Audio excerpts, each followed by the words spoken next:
Hello and welcome to Nitro Talk. This is video number 99. The Nitro Talk 100th video special is coming next. I hope everyone is ready for it. I figured today do something a little different. How's everyone doing? Hope everyone's doing great. Please like and subscribe if you are into nitro engines, vehicles, anything related to the nitro side of the RC hobby. When I say everything related to the nitro side of the RC hobby, I mean it. I know that there may be some of you who watch my videos, and I'm sure some of you are thinking, this guy's got a pretty nice collection of stuff going. And thank you very much. I am very proud of my collection. But I am trying, I'm starting this channel. I don't want to shoot my shot of everything, immediately. I kind of, want to trickle it out here and there, but rest assured, you may be thinking, is he ever going to do a video on the Tiger Drive? Of course, got it. I'm going to do a video on the Tiger Drive at some point. I did mention the other day the Mugen Seiki head protectors, which are pretty rare, and someone may have noticed that and be like, oh, I wonder if he knows about the Hibayo head protectors. Of course I got them, So, even stuff like Hamad Guman tried to invent a whole nother way of starting engines with the obscure Yank Eliminator. Of course, I got it. And we're going to be talking about it. We're going to be doing a video on everything. If it relates to Nitro, we're going to talk about it. And more than likely, I'm going to be laying one of them right here on this 3 section of paper towels to show you. All right, what are we talking about today? Something else that if you're a seasoned nitro enthusiast, some of you may have in your collection. Some of you may even use one of these. I used this thing a couple times myself, only a couple times. We'll get into why that is. Today we are going to look at this. The RD Logix V-engine break-in stand. Now, I wonder if JQ was inspired by this, or if maybe this was inspired by JQ, or if neither was inspired by the other. But the engine break-in stand, the car, the RT, the JQ, everything was the RD has this is the engine break-in stand. This thing was $99.99 at Leisure Hours Hobbies, wherever that is or was, for this RD Logix engine break-in stand. Now I'll tell you what, RD Logix made a bunch of different stuff. They made pipes, they made parts, engines. They made entire, my Mugen MTX3 has an RD Logix engine. It's Nova Rossi based, but it's an RD Logix engine. They made a whole lot of stuff, including apparently a break-in stand. Let's go ahead and take a peek at this box. I always kind of, I've looked at this box a few times, and I wonder what kind of engine that is. I believe it's an RB. You can't really see it. Actually, now that I'm looking at it, the crankcase does not. The crankcase looks like a Hyper 21 case, actually. That head is kind of reminiscent of an RB head. But this engine that they use to show the stand here, I've always kind of wondered what kind of engine that is. You got a little diagram here on the side, but it's really tiny and kind of hard to see. You can't really see what's going on there. It's like your exploded view. I'm sure this probably came with an instruction book or manual or sheet or something, although there is no longer one in it. All right, so the engine break-in stand. Increase engine performance by over 30%. Now, that is one hell of a claim. Not helps increase or may increase engine performance by over 30%. Are you telling me, RD Logics, that by breaking my engine in on this break-in stand, my engine is going to be over 30% faster? It says increase engine performance by over 30%. Yeah, right. If there was some way that breaking in your engine on a stand with a propeller increased your engine performance by over 30%, I think that word would be out and no one would be breaking in engines any other way. I don't know where in the heck that comes from. Helps shorten break-in time. I can kind of see that because this does put a load on the engine. That's the whole point of running a propeller on an engine while you are breaking it in, is to put a load on the engine, and that will break it in faster. Reduce break-in steps. Okay, shorten break-in time, reduce steps. I get that. Extend engine life. Now, I tell you what, that right there, increase engine performance by over 30% and extend the life of your engine. That's like, you know how there's always like a give and take, right? You can lean your engine out to the very brink, right? To the very edge of leanness, get all the power you can out of it.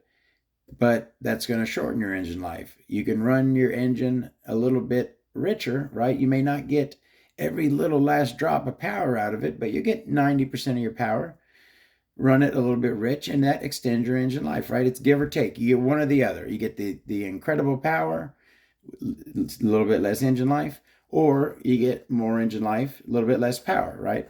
No, apparently, if you use the break-in stand here, you get increased performance and extended engine life. You get both. You do not have to choose with the engine break-in stand here. That's enough of that.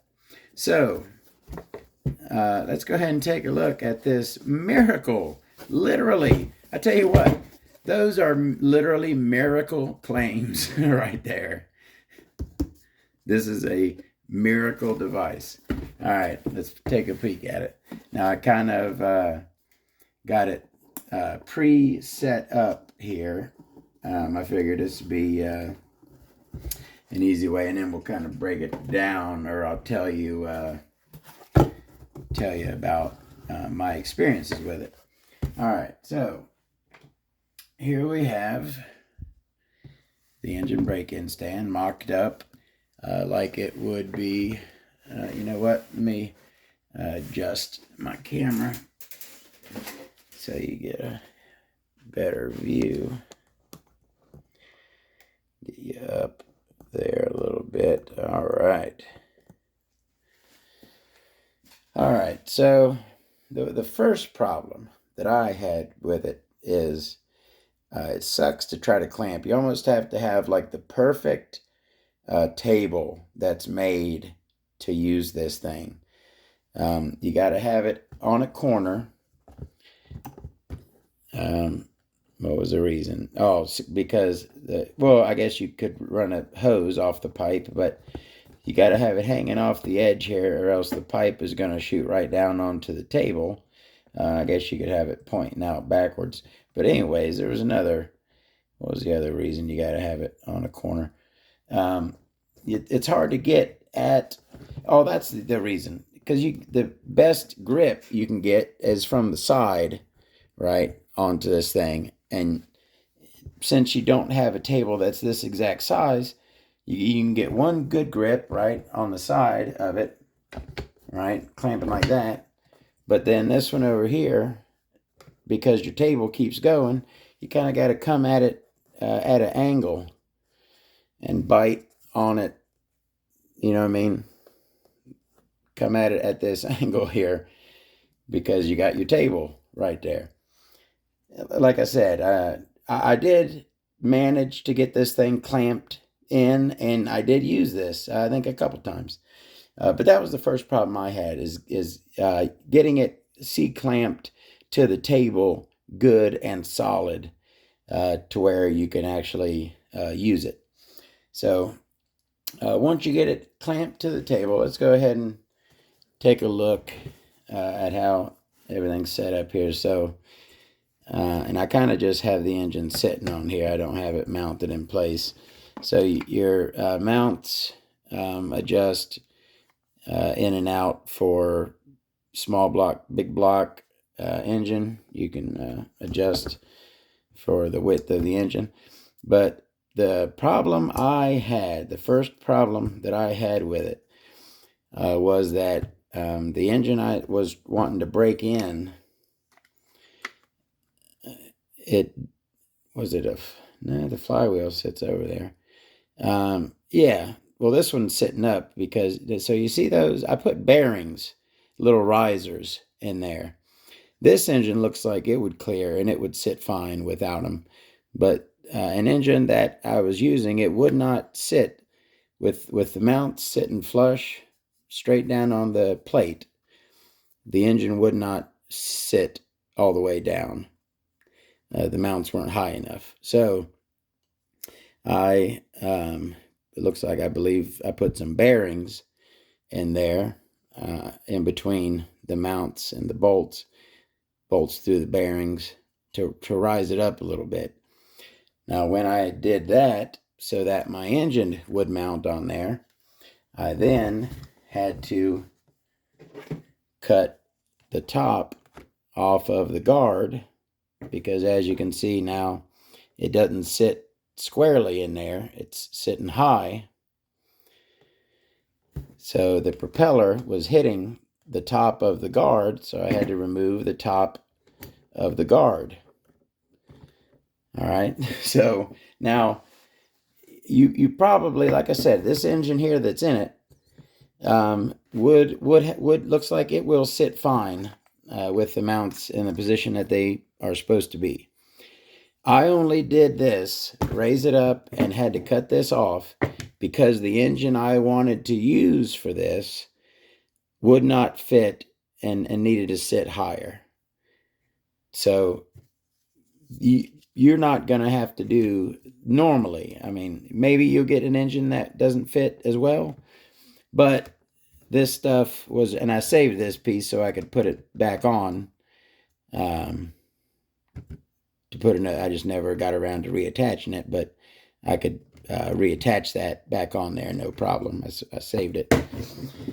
So anyways, that's why that's cut. The engine I wanted to break in on this, I had to lift up, so I had to modify it. So anyways, the engine mounts to the two engine mounts right there. This thing has kind of a bolt here with some tension on it, so it kind of holds wherever you set it. Like, it doesn't pull back. Wherever you set this, it stays because there's tension on it right here. So it has a tank mounted, right? Tank obviously runs to the carburetor and then runs to the pipe. The pipe just kind of comes directly off the back of the engine and makes a turn and goes right there to the pipe. And it has a mount to keep the pipe secure. What else? Yeah, this thing just kind of, the guard just kind of bolts to it right there.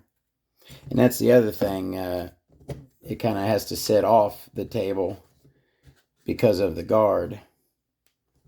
I mean, you know, if if you probably have a workbench that you have a vise on, like if you have a workbench like that, you probably could clamp to it pretty easily. I think I had tried to clamp this to not the best table to be clamping it to. Maybe that's why I had issues, but I did have issues. All right, so how do you start your engine, you may ask? So this is set up like a airplane would be set up, and I'll show you how this goes onto here. So this collet I kept in the box. So there's a collet right there, standard, collet. And then this piece sits on the collet. And then you got your propeller and this other piece that then screws onto your crankshaft. So then now this propeller is attached to the engine now. What else? Let me show you. Oh yeah, so yeah, how do you start it? That's the other thing. To use this thing, you have to have an airplane starter. This thing is set up to use. Oh, now it's gonna. Oh, let me attach my pipe there. Now it'll sit in place. This thing is set up to use an airplane starter. So to use this thing, you've got to have one of these big bad boys. Hooks directly to a car battery. You can put a 12-volt power source. And so this thing is made. This thing is made to where it can use a belt to start. The belt will go around here and start. It can use this wheel to bump up against a flywheel to start, or it can use the cone adapter on the end to start, and that's what this uses. The cone adapter goes over the cone on the end of there, and there's a button on here. You kick it, and that's how you start your engine. So it's kind of a pain. If you got one of these, you got to also pick up one of these big girl starters right here to start your engines with. Now, so what do I think of this thing? Well, I'll tell you one thing. I don't think that that's true. I certainly don't think that it increases engine performance by over 30%. I believe it may shorten break-in time and reduce break-in steps. Putting a load on the engine will break it in faster. Extend engine life. Well, breaking in an engine will extend engine life. So the fact, let's say, using this as opposed to not breaking in your engine, yes, this thing will extend engine life as breaking in your engine extends engine life. Maybe they're saying breaking in an engine increases engine performance by over 30%. I don't believe that is the case either. That breaking in increases 30%, maybe 10. I don't know if even that. I always thought break-in just extended your engine life. It seated the parts.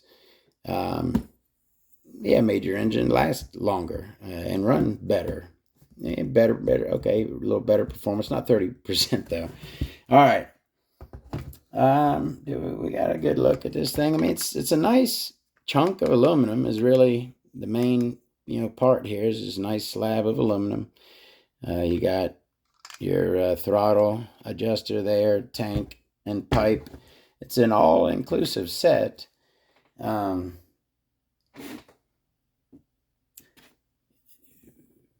But like I said, I did use it a couple times, but I found it to be more hassle to hook all this up than it was worth. Than to just I think the optimal way to break in an engine is in the vehicle it's going to be ran in. Go ahead and install it in the vehicle you're going to be running it in and break it in there, and then it's already where it needs to be. That's my opinion.